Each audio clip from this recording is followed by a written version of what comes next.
नमस्कार दोस्तों, मेरा नाम है अम्बेडकर और आपका स्वागत है हमारे प्यारे चैनल अम्बेडकर सिंघानिया पर। दोस्तों, आप लोगों को बता दें कि बारिश के बीच गणतंत्रता दिवस की फुल ड्रेस रिहर्सल अभी भी जारी है। कर्तव्य पथ पर जानवरों का मार्च, ऑपरेशन सिंदूर, वंदे मातरम की थीम पर झांकी, 15 फोटोज हुई वायरल। नई दिल्ली में बारिश के बीच शुक्रवार को कर्तव्य पथ पर गणतंत्रता दिवस परेड की फुल ड्रेस रिहर्सल की गई। नई दिल्ली में कर्तव्य पथ पर शुक्रवार को बारिश के बीच गणतंत्र दिवस की फुल ड्रेस रिहर्सल सेना के जवानों ने बारिश में ही कदम ताल कर मार्च किया। इसमें कई मंत्रालय और विभागों की झांकियां भी निकली। भारतीय सेना की ओर से ऑपरेशन सिंदूर और सांस्कृतिक मंत्रालय की ओर से वंदे मातरम के थीम पर झांकी निकाली गई। इस बीच बारिश में ही दर्शकों ने भी छाते का सहारा लेकर परेड देखी। नई दिल्ली में बारिश में भीगते हुए गणतंत्र दिवस परेड की फुल ड्रेस रिहर्सल हुई, जैसा कि आप लोग तस्वीरों में देख सकते हैं। कर्तव्य पथ पर सेना के जवानों ने भीगते हुए मार्च निकाला।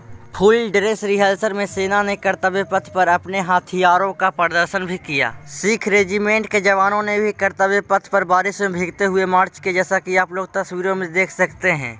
मिक्सड स्काउट के बटालियन के जवानों ने फुल ड्रेस रिहर्सल के दौरान हाई एल्टीट्यूड विंटर यूनिफॉर्म में मार्च किया। फुल ड्रेस रिहर्सल में सेंट्रल रिजर्व फोर्स सीआरपीएफ की टुकड़ी ने मार्च किया। इसका नेतृत्व महिला अधिकारी कर रही थी। बॉर्डर सिक्योरिटी फोर्स बीएसएफ के ऊंट दस्ते ने भी कर्तव्य पथ पर मार्च किया। यह दस्ता गुजरात और राजस्थान के रेगिस्तानी बॉर्डर इलाके में तैनात किया जाता है। प्रेसिडेंट बॉडीगार्ड पीवीजी की टुकड़ी ने भी कर्तव्य पथ पर मार्च किया। पीवीजी राष्ट्रपति की औपचारिक सुरक्षा और सरकारी समारोहों की ड्यूटी निभाती है। गणतंत्र दिवस परेड की फुल ड्रेस रिहर्सल के दौरान दिल्ली पुलिस का महिला बैंड मार्च करता हुआ, जैसा कि आप लोग तस्वीरों में देख सकते हैं, महिलाएं लोग शहनाई बजा रहे हैं। गणतंत्र दिवस परेड की फुल ड्रेस रिहर्सल में सीआरपीएफ की टुकड़ी मार्च करती हुई। भारतीय सेना ने ऑपरेशन सिंदूर पर आधारित झांकी का प्रदर्शन किया। इनमें तीनों सेनाओं के शौर्य का प्रदर्शन किया गया है। सेना ने कर्तव्य पथ पर नए आधुनिक ड्रोन शक्तिबान का प्रदर्शन भी किया। डीआरडीओ की झांकी ने 1500 किलोमीटर रेंज वाली हाइपरसोनिक मिसाइल LRASHM का प्रदर्शन भी किया। सांस्कृतिक मंत्रालय ने वंदे मातरम की थीम पर झांकी निकाली। इनमें राष्ट्रीय गीत से हटाया हुआ हिस्सा लिखा गया था। एनडीआरएफ की झांकी ने भूकंप और दूसरी आपदा के दौरान रेस्क्यू को दिखाया। इसी के साथ दोस्तों, आप लोगों को बता दें कि शशि थरूर केरल कांग्रेस की बैठक में शामिल नहीं हुए। दावा, राहुल गांधी से नाराज। 19 जनवरी को राहुल ने कोच्चि में नाम नहीं लिया। शशि रुधिर 4 बार के सांसद हैं, साथ ही केरल के कांग्रेस वर्किंग कमेटी CWC के सदस्य भी हैं। तिरुवनंतपुरम से कांग्रेस सांसद शशि थरूर शुक्रवार को केरल विधानसभा चुनाव को लेकर होने वाली पार्टी की अहम रणनीतिक बैठक में शामिल नहीं हुए। सूत्रों के मुताबिक थरूर हालिया घटनाक्रम से नाराज हैं। पार्टी आई सूत्रों का कहना है कि 19 जनवरी को कोच्चि में आयोजित महापंचायत कार्यक्रम के दौरान राहुल गांधी ने मंच पर मौजूद कई वरिष्ठ नेताओं का नाम लिया, लेकिन शशि थरूर को नजरअंदाज कर दिया था। थरूर के करीबी सूत्रों के मुताबिक यह घटना उनके लिए टिपिंग पॉइंट साबित हुई है। इससे पहले भी राज्य के कुछ नेता उन्हें नजरअंदाज करने की कोशिश कर चुके हैं, जिससे वह असहज महसूस कर रहे थे। इस मामले पर कांग्रेस नेता संदीप दीक्षित ने कहा कि केरल कांग्रेस के सभी बड़े नेताओं मीटिंग में आ रहे हैं जो कांग्रेस के किसी काम के नहीं हैं और बड़े नेता नहीं हैं। वे आए या ना आए, कोई फर्क नहीं पड़ता है। केरल विधानसभा चुनावों से पहले दिल्ली में कांग्रेस अध्यक्ष मल्लिकार्जुन खड़गे और सांसद राहुल गांधी लीडरशिप में मीटिंग हुई थी। थरूर केरल लिटरेचर फेस्टिवल में शामिल हुए थे। इस मामले पर थरूर के ऑफिस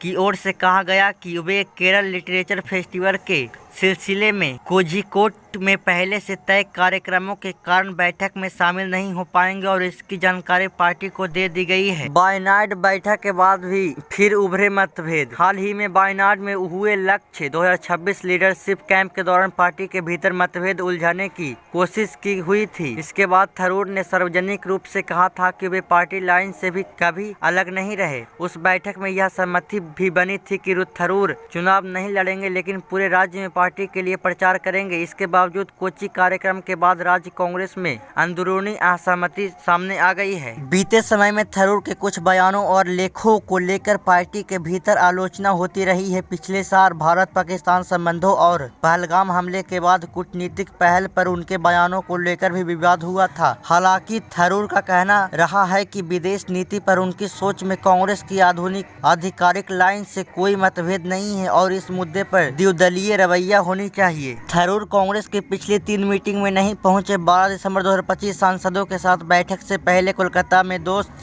की शादी में गए कांग्रेस सांसद शशि थरूर 12 दिसंबर को संसद भवन के एक्सटेंशन बिल्डिंग में कांग्रेस सांसदों की बैठक में शामिल हुए। राहुल गांधी की अध्यक्षता में यह बैठक हुई। इसमें 99 सांसद यानी 99 सांसद शामिल हुए थे। बैठक में शीतकालीन सत्र के दौरान अब तक पार्टी के सांसदों के परफॉर्मेंस की समीक्षा की गई। थरूर ने पिछले साल 30 नवंबर को भी कांग्रेस के स्ट्रेटेजी ग्रुप की एक जरूरी मीटिंग अटेंड नहीं की थी। वह केरल में अपने 90 साल की मां के साथ थे। 30 नवंबर 2025 थरूर ने सफाई दी, मीटिंग छोड़ी नहीं, प्लेन में था। थरूर ने सोनिया गांधी की अध्यक्षता वाली राजनीतिक बैठक अटेंड नहीं करने के सवाल पर 1 दिसंबर को संसद के बाहर मीडिया को जवाब दिया। उन्होंने कहा, मैंने बैठक नहीं छोड़ी थी, मैं केरल से आ रहा था और प्लेन में था। मीडिया रिपोर्ट्स में कहा गया थरूर अपनी 90 साल की मां का जन्मदिन मनाने के लिए केरल गए। दिनांक 18 नवंबर पार्टी मीटिंग में एक दिन पहले पीएम के साथ कार्यक्रम में गए थे। 18 नवंबर को कांग्रेस अध्यक्ष मल्लिकार्जुन खड़गे ने वोटर लिस्ट के